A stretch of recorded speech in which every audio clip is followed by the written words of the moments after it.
Welcome to another edition of the Jim Laird Show. And today I have Kyle Davies on the line. And Kyle and I did a show a number of years ago on Body.io about how stress contributes to disease. And that's Kyle's specialty. And I will link a link to that in the description below. This is going to be on YouTube as well as on my podcast. So Kyle, how are you doing? And why don't you just give us a quick little brief rundown of your background? Hey Jim, great to be back. Thanks for having me. Hi everybody, I'm Kyle Davies, coming to you from Wales, UK. So I am a psychologist by original trade.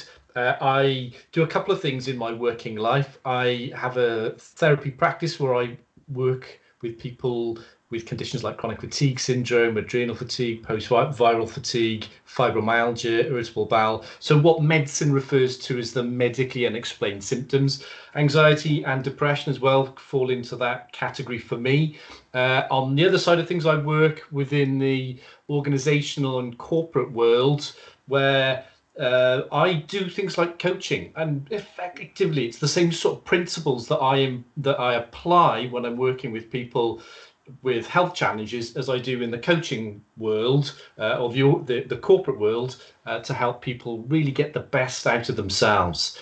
So that's kind of me in a nutshell, really. Thank you for that. So the reason I wanted to have you on today, obviously we're going through this COVID-19 thing, and majority of the people, I think the 3 billion people in the world are on some sort of social distancing recommendation. And really for the first time in history, we really have in our history anyways, obviously this is a unique situation because we're all so connected with social media and all that sort of thing. Unlike in the past, if you had disasters, it wasn't in your face 24/7. And obviously we've got people that are locked down at home. They haven't really experienced this before, and we're going to have a lot of people struggle with anxiety and depression and a lot of emotions that are going to bubble up that they've been able to keep suppressed by staying busy. What's your take on this whole situation as far as emotionally what this is going to do to people? I think, well, there's probably a lot in there, Jim. I think to start with, we're looking at, see, we're entering a time where probably most people have never really witnessed or experienced anything like this. Only those old enough to maybe have experienced, say, World War II will recognize, there's not many, a country in crisis. Left. There's not many of those left. Obviously, around New York for 9/11, there was a real state of crisis. But for many of us, certainly within the UK and Europe, we've not witnessed anything like this. And, the mass hysteria, the mix of fake and real news send a lot of people just reeling, unsure what to believe, unsure what to think, unsure how to act. And as a result of this, a lot of people are going to have their stress dial stuck on 10, and they're going to be driven by thoughts of how do I just survive this? How do I get by? Now, there's some interesting things that go on with that. The first thing is that when when the stress response goes on and we get into that kind of fight or flight or freeze mode, the higher thinking centers of the brain go offline. So this is why, to a certain extent, you see people behaving in reasonably irrational ways or out of character ways. We're witnessing panic buying. You'll see arguments, aggression, and this is all driven by being in this survival mode. So, the stress response, as probably most people know, is that flood of chemicals and hormones being released throughout body and brain. And in the short term, that can make us feel alive. But we're primed for action. The blood goes to the muscles, short period of time goes to the memory, and because that's how we evolved over hundreds of thousands of years, where our lives maybe on a daily basis were in danger, but the stress was short term. Stress in the short term like that, whether it's physical, emotional, mental, environmental, it's actually good for us. But when it gets even into like a couple of days, becomes bad for us. And you go back to just the 1980s, and psychologists uncovered that stress and infection were linked. So there's an irony there, isn't it, that everybody is kind of in, or a lot of people are in this stress mode, and actually that makes them more prone to picking up a virus. Yeah, and then being locked down in your house and not being able to go outside, so your immune system becomes more and more susceptible. Whereas in the past, you might have had a bear might have confronted you or something along those lines, and that stress goes away. But this is a chronic stressor that just continues on and on and on and on. Yeah. And and I think, the things that, well, there's a whole bunch of things that we need to be mindful of, really. I think one is that our emotion is contagious. It kind of radiates out like a wave. So fear can spread like wildfire. And this is, again, one of those things that we see. Again, from an evolutionary perspective, that was probably pretty important, because if you're in the forest, somebody hears a bear in the background, the look of fear registers on their face. Somebody 20 yards away can see that fear, picks up on that fear. So it served a purpose. Of course, now what we get is, it's with the fixation on news, and media, social media, is that fear just kind of spreads. And my view is that the fear and panic will more than likely cause more damage than COVID-19. Yes. Because of the way people will act, because of the impact it'll have on their lives. So we need to do what we can to invite people to step away from fear, learn how to manage, regulate their emotions, and move into, what I would say is a higher space of consciousness, move back into a space of calm, into a space of love, and look inwards. And we can talk more about that as we go. Sure. Yeah, I agree. And I'm going to say something really controversial, and it'll probably piss a lot of people off, but oh well. I think, especially with the economic impact of this, I think more people will end up committing suicide over this than COVID-19 will actually kill. Yeah, and I would tend to agree with that. What we saw last year was quite a dramatic increase in the suicide rates, particularly among men. As we know, it's the biggest killer for men under 50. And whereas for a number of years it had plateaued, last year so it went up. So we're in a situation, we have been for a number of years, where a lot of men are in crisis. So this is only going to seek to, I guess, compound that issue, and thus the need for us to really pull together, understand what we can do to support each other. And from my perspective, it's understanding how body and brain work to create our experience. Because when people can begin to understand, well, how their mind-body system works and what they can do to regulate the fear, what they can do to bring themselves back to a place of safety, what they can do to understand and therefore create a better experience for themselves, when we can get to that space, then we can help reduce the potential of people suiciding or killing themselves. So what would you, if you had somebody come into your, or say somebody messaged you on here and was like, I'm really struggling with this, I'm just everything's out of control, and what kind of strategies do you give people to work through this, being on this stress train where you're just in this constant state of like alert? Okay, what kind of strategies do you give people? There are basically two things that we're dealing with. There's external, there's what goes on outside of ourselves, and there's the internal, which is our own internal experience, our feelings, our perceptions. Now, when it comes to the external and the behaviors that we engage in, I think that probably the first step to be mindful of is where we place our attention.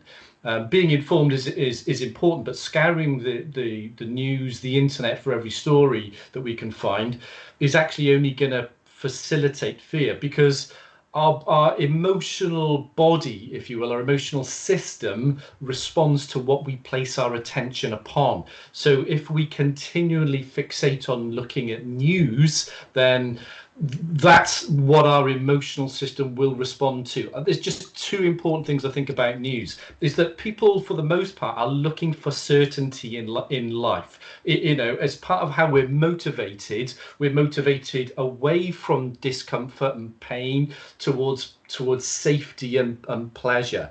And what comes with the safety bit is a degree of certainty. So we want an element of certainty in our lives. We need a balance, but we want a degree of certainty. What we're thrust into now is a time where we are uncertain. So what we often do is look to the news to give us a sense of certainty. What we have to remember is news media it's entertainment. They want to keep bums on seats.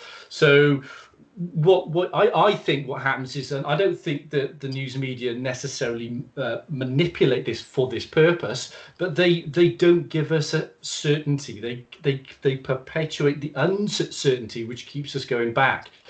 The other thing is just when it comes to the basic issue of learning, and one of the ways that animals and humans learn is that if you give them an intermittent reward, and you will keep them coming back. So essentially the way this works with news is that we watch news, we don't get much, same story, then all of a sudden, boom, we get some big breaking news. So that's the hook that pulls us in, and then we'll keep going back, and we'll go back for another few hours or another day or so, and then boom, we get our next hit. And that creates almost like an addictive cycle. So I think being aware of that is kind of useful. In terms of practically what do we do, as far as I'm concerned, the first step is just reduce the amount of news you expose yourself to. Be very conscious that whatever I put my attention upon, my emotional system is responding to. Now, I'm not saying that outside life directly causes how we feel. How we feel is an experience that emerges within us and through us. There is a deeper point there, but still what we're putting our attention upon is going to affect in the moment what we feel. So if watching the news is something that results in a feeling of tension, a feeling of stress, a feeling of fear, then let's cut it down, remembering that it's entertainment for the most part. So getting a little bit of information is the first thing. I think the other, moving on a little bit then to the kind of more of the internal experience, is that it's learning how to regulate our feelings. Again, I think what we have in modern culture is we have this narrative where we're supposed to feel good all the time. So we're used to this story that you need to feel good, you need to be happy, you need to be crushing it, and of course all that is really thrown out of the window now. But I think people are not used to really feeling and processing the emotions they have. What happens is that when we have an emotional experience inside of the body, the thinking centers of the brain light up. Our natural tendency is to resist the emotion that we feel, but also frantically trying to find meaning in it. So you could be watching the news, reading a news story, your body responds with some tension or some fear, and you get up into your head and you go around a series of mind loops, really trying to find meaning or trying to resist or trying to understand what it is you feel. All of that thinking is designed to ultimately solve what it is that you feel. So my perspective would be, my advice would be, is learning to feel emotions. There is definitely an arc to emotions. So they get more intense as a physical sensation in the body, and they'll probably peak around 2 minutes, a minute to 2 minutes, and then they'll move through. So what we need to do is learn to feel emotions by getting back into the body and literally feeling the physical sensations of them, and resist getting drawn into thinking. Now, I know that probably sounds kind of easy and it's pretty hard to do, but knowing that, do you know what, it's perfectly okay for me to feel these emotions, I don't have to solve them in this moment, means that they'll move through us. And I think the other kind of important point that goes to that is that when you feel, if you're feeling some uncomfortable or negative emotions, some anger, some frustration, some fear, some tension, some stress, that will affect your thinking. And that means is that if you will, the color of the emotion affects the color of your thinking. So if the emotion is negative, the thinking will be negative. What that means is your perception of life, your perception of yourself will be negative. But that thinking is not real, if you will, or it's not true, and it's definitely not a true reflection of a single reality, if that makes sense. We've all had the experience where we've had a change of heart, or we've had a change of perception, or we've just seen something in a different way.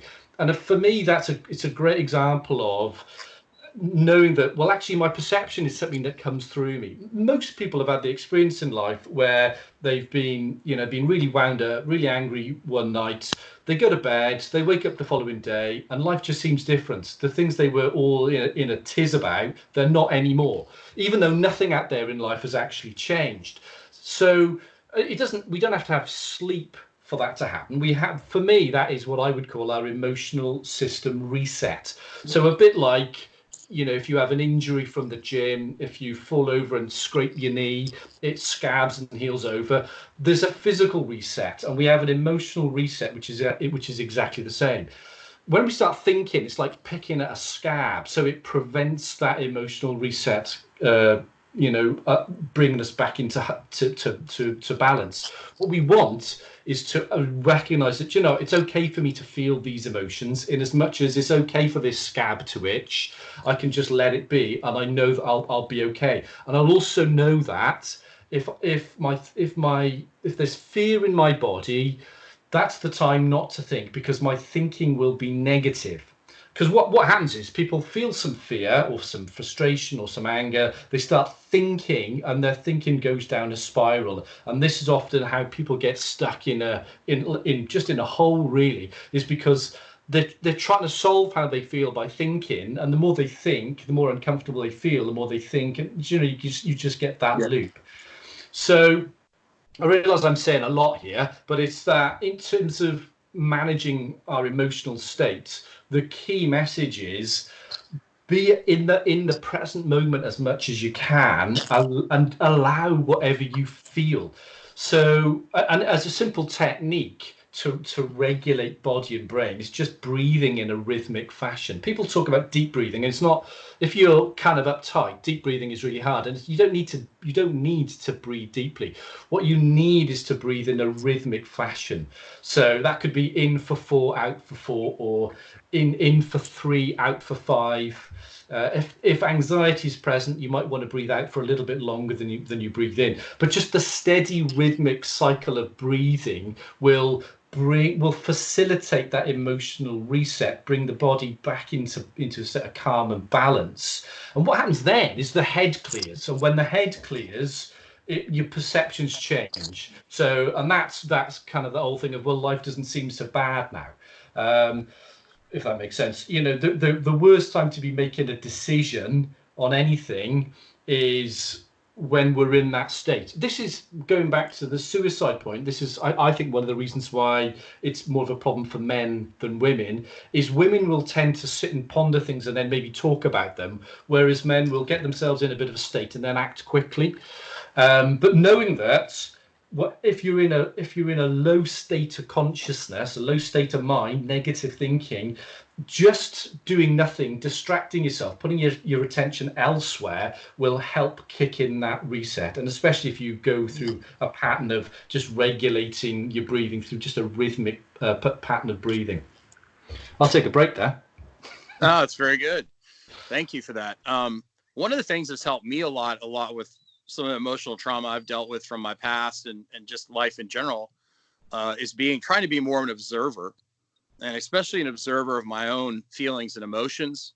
It's kind of like, you drive by a car wreck, and instead of getting drawn into the car wreck, you just watch it like a movie. Like you kind of like, oh, okay, that's bad, but you observe it as opposed to getting drawn into it. And I know that's helped me.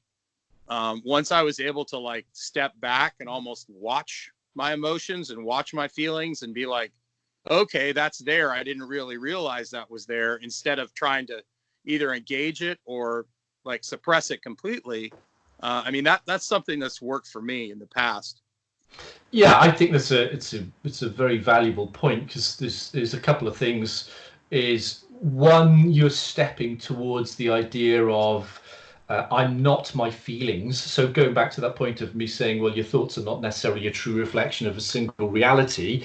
You are not your thoughts, and you are not your feelings. They're a transient experience that you're having. So that's the first thing. I think the second thing is you're developing awareness. You're just developing a self-awareness by stepping into that observer space, and it makes it much easier to separate out really the story that often goes with the feelings that we have. But what you recognize then is that if you observe something like a car crash, you may notice that there's a tension in the body, and just simply being aware of the sensations of that, without resisting it, without finding a meaning in it, without trying to solve what you're feeling, just observing it, you find that you don't experience a suffering as such. A lot of the suffering that we experience as humans is resistance.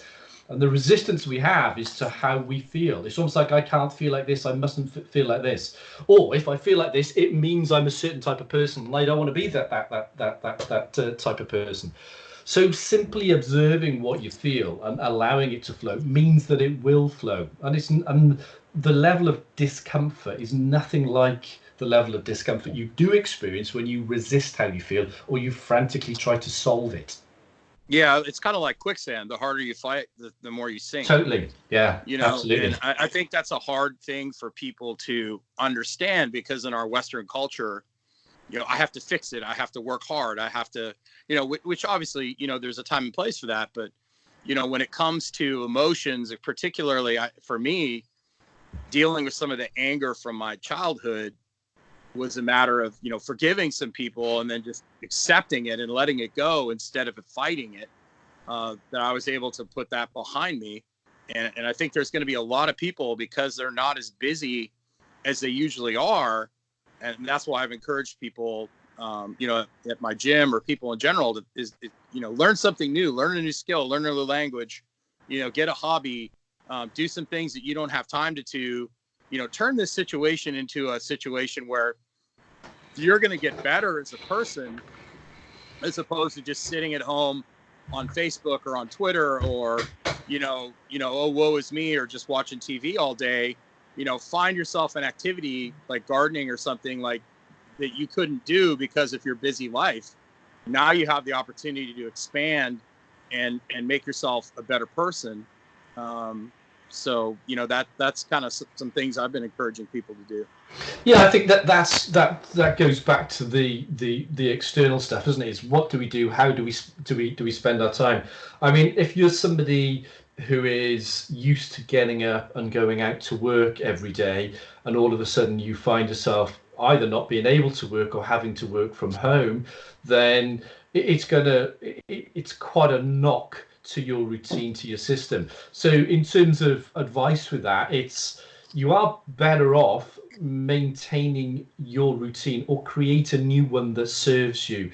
You definitely don't want to just let yourself drift. So, you know, get up, go through your morning routine, whatever that may be. You know, you're working out, your yoga, your black coffee, whatever you're doing. You know, so make sure you stick with that. If you're not working, just as you said there, Jim, that is the key thing. Is how can this be an opportunity for me to maybe do some of the things that either I've not had the time to do, or things that I've put off that I've always wanted to do. You know, what can I do? How can this be a good experience for me? What do I want to experience now? And it's going back to the point, you know, we were making earlier about what you place your attention upon.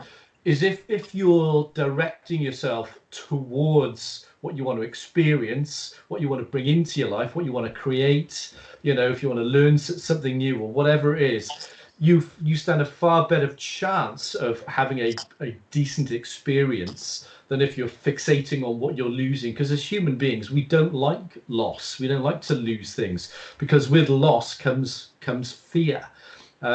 So yeah, we do want a practical thing. I mean, if there are kids at home, it's, you know, obviously that can be a challenge, but it's again trying to look at it as an opportunity. This is a chance, maybe if I'm out at work, you know, for 10-12 hours a day out of the house, and I don't spend that much time with my kids. Maybe I can organize my working day so I have some real focused working time, and then take time out to work with my kids. I think that's a key thing. It's certainly something I talk about a lot within my corporate work, is that human beings are far better off working in sprints. So effectively, that means you push yourself hard for a short period of time, and then you take yourself away and do something completely different.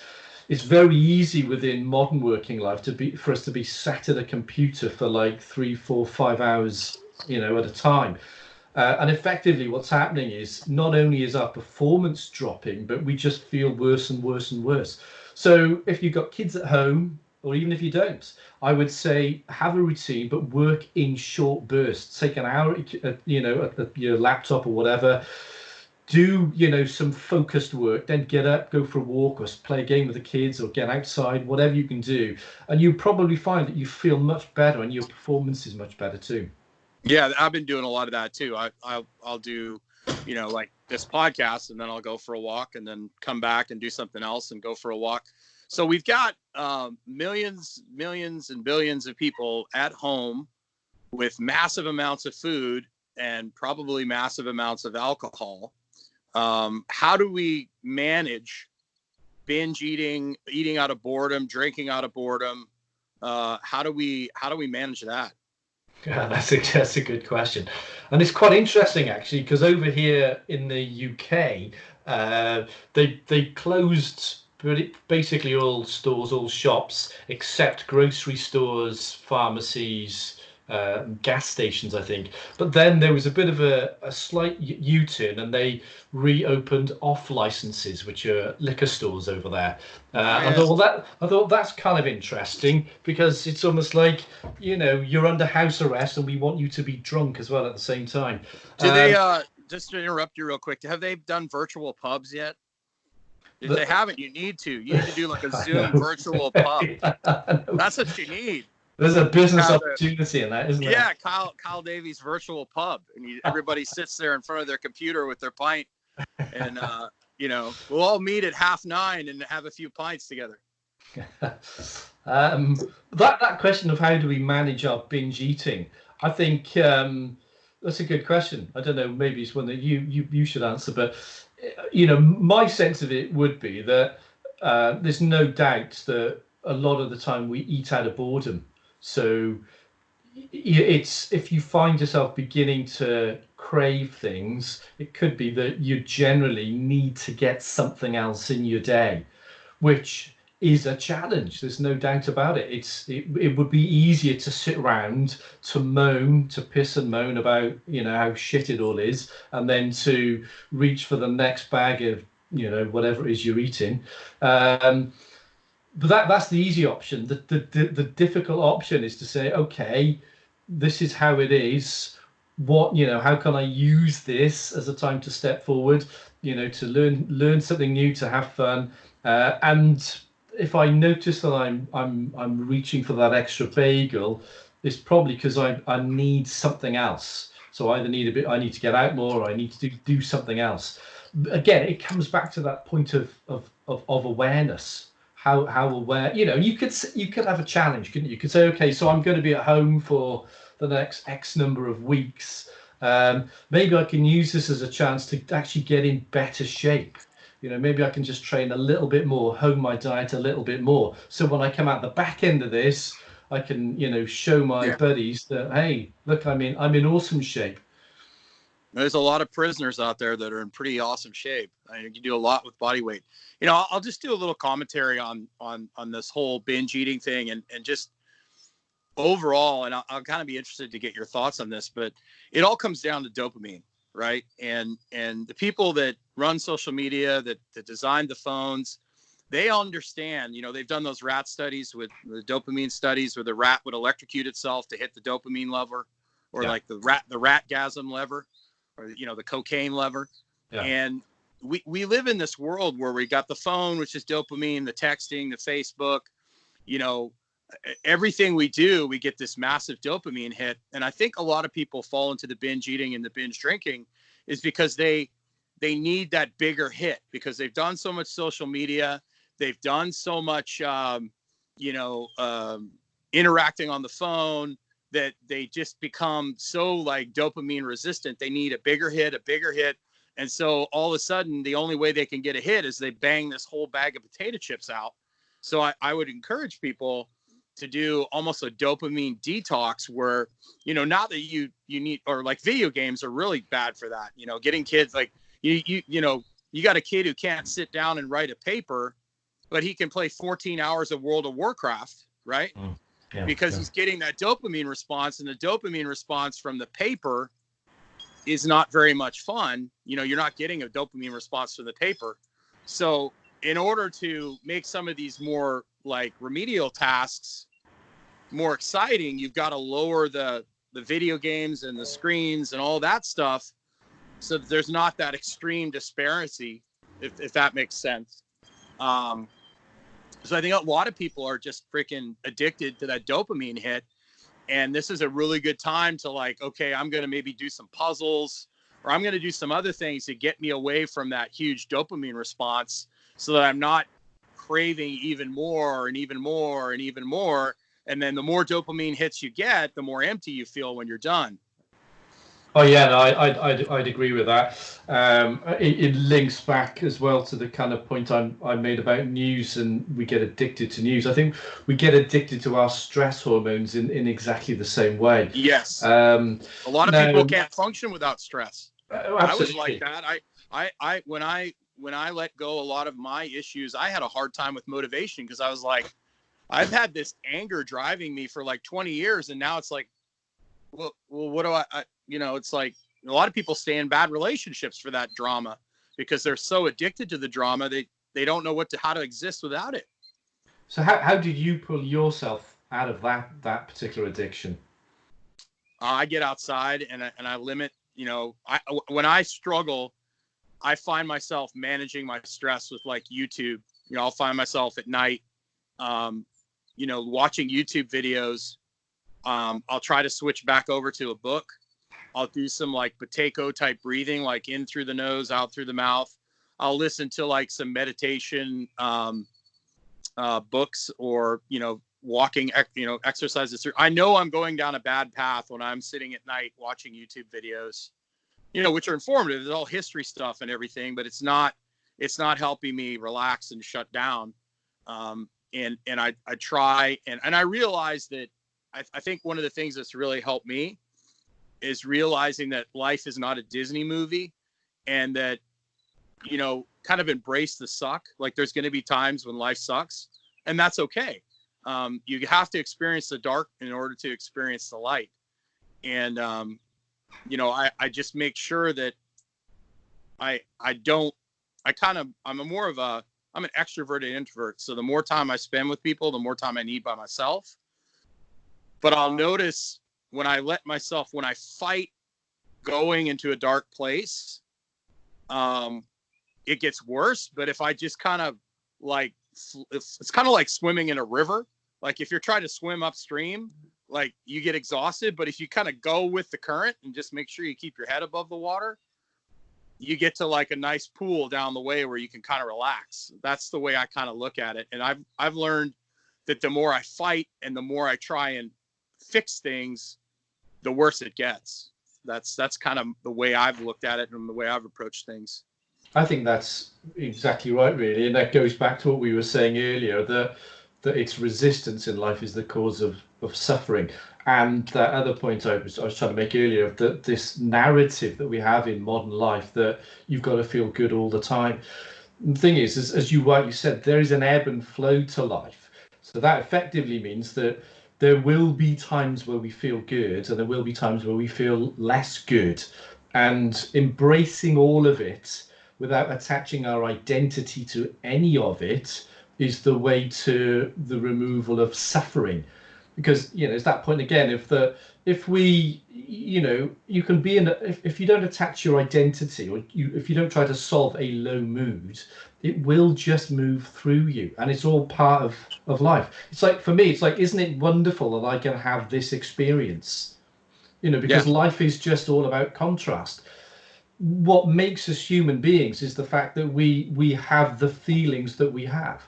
those feelings affect our perceptions and our behavior and all, but it's the feelings that we have. And the reason we do anything that we do is because the feelings that we have as a result of it, those feelings come through us. It's not that those feelings are inherent in life outside. As we know, you just got to, if you watch a game of football, some people can be in tears at the end, and some people can be laughing, and some people don't care. There's no inherent meaning in that game of football. It's meaning that we imprint upon it, and we do that with life. We imprint meaning on life, and the reason we do that unconsciously is because it gives us that feeling experience. Now, in the moment, we're not controlling that, and I think that one of the other issues that we have, as well as this narrative of I've got to be having a great time all the time, is that we believe we can control more than we can actually control. And I think when we give up this idea of I've got to control stuff, again, life becomes easier. I think one of the best summaries of this is that great song that's actually a Bible verse by the Byrds, Turn, Turn, Turn. For every season, turn, turn, turn. I don't know if you know the song. A time for hurt, a time for pain, a time for joy, a time for war, a time. There's a season for everything, and every season in its place, and everything's gonna just kind of flow. And we've been sold this bullshit line that everything's gonna be happy and everything's gonna be okay. But a very important part of life is feeling and owning discomfort, because without pain and discomfort, you can't experience pleasure and joy.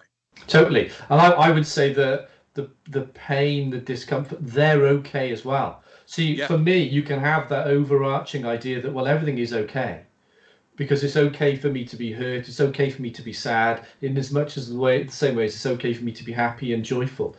And they're all part of that experience of life. And if we allow ourselves to have those, again, I think we've mastered life.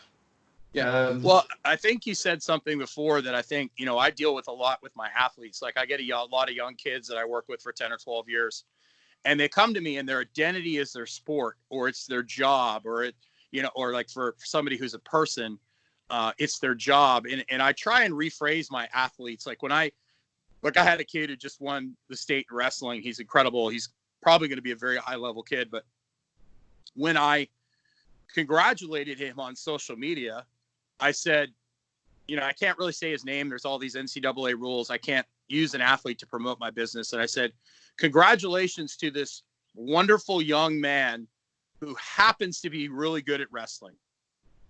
And I think a big part of the problem, especially with men right now, is a lot of their identities might have been taken away. They lost their job, and that was who they were.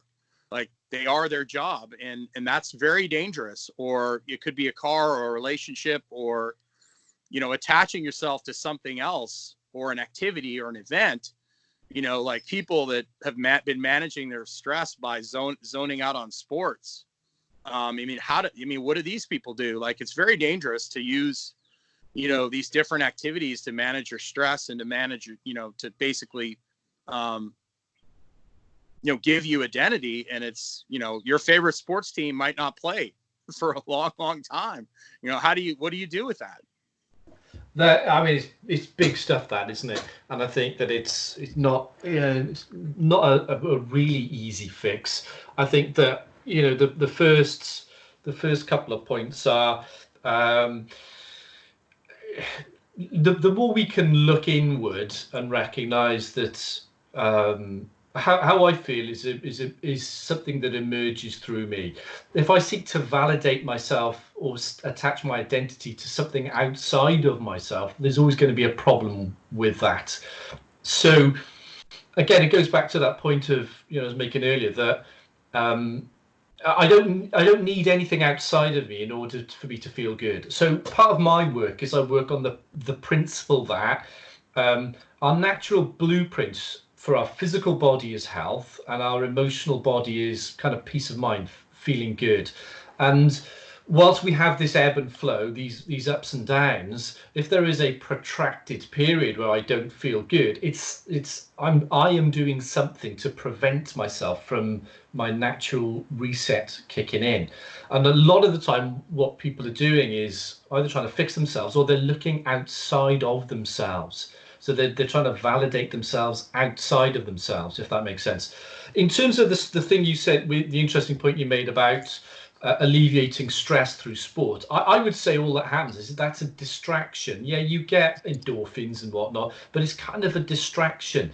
So, and if somebody is stressed and then they go and hit the gym for an hour, the reason there's a therapy in that is just because their mind thinking is now taken away from whatever they were thinking about that was keeping them in that state of stress. So, and this, there's good stuff about that. It can be a damaging thing if you're not actually dealing with the shit in your life and you're trying to escape it with the gym or exercise or sports. But I think that for me, that's the important thing, is knowing that it's not that I need to have the gym. It's knowing that by engaging in something that feels right for me, I am disengaging from the thinking that is perpetuating my stress. So that means it's entirely possible that I could find something else. That's just trying to be flexible, really, because obviously we're in times now where people's gyms are closed, and it'd be very easy to think, oh shit, my gym's closed. That's I was talking about people's sports teams.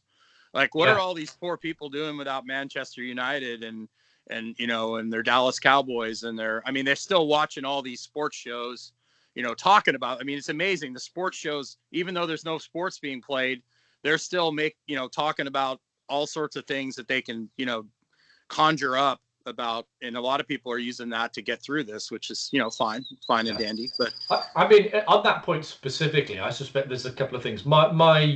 My sense would be, and I'm not an expert on this really, but my sense would be that when you're looking at team sports and supporters of team sports, that fulfills a basic need of belonging and connection, doesn't it? So it's ensuring that I maintain my tribe. And again, it's that idea that it's not that I necessarily need this. I probably need that connection with others. So let's make sure we maintain that, whether it's online, whatever it is, And then it's that other part of, well, how can I use my time? If I can't watch football, what else can I do? Yeah, find a way to get better. Yeah, I really appreciate you coming on with me today. What I want you to do, we've gone over a whole bunch of information. If you could give like a really quick summary of like a little checklist of, this is going to help you get through this, and then, tell people where they can find you, and then we'll shut her down. Okay, so just recapping on some of the things I said, I recognize some things were a bit more straightforward, some things were a bit deeper, but it's limit the amount of news and social media. Be aware of whatever I put my attention upon, I'm going to have an emotional response to. So, you don't have to bury your head in the sand, but just be conscious of that. Know that you have an emotional system reset. So you never have to fix how you feel. If you feel shitty, don't get involved in thinking, stay present in the moment, breathe, distract yourself if you will. But don't get involved in thinking, as it's hard, but if you can stay present and allow yourself to feel. What goes with that then is that point of rhythmic breathing, a steady rhythmic breathing from the stomach, and then making sure, back to the practical stuff, is making sure you have your routine and you look at this time as an opportunity to have fun, to learn something, to get in better shape, to to connect with people in a different way. So those would be sort of awesome. the kind of the tips. In terms of getting in touch with me, my website is energyflowcoaching.com. I'm on all social media as either Kyle Davies or Energy Flow Coaching. So on Twitter, Facebook, Instagram, LinkedIn. All right. Well, thank you so much for your time. It was great chatting with you again, as Thanks, always. Jim. And stay safe and stay strong. Thanks, buddy. Take care.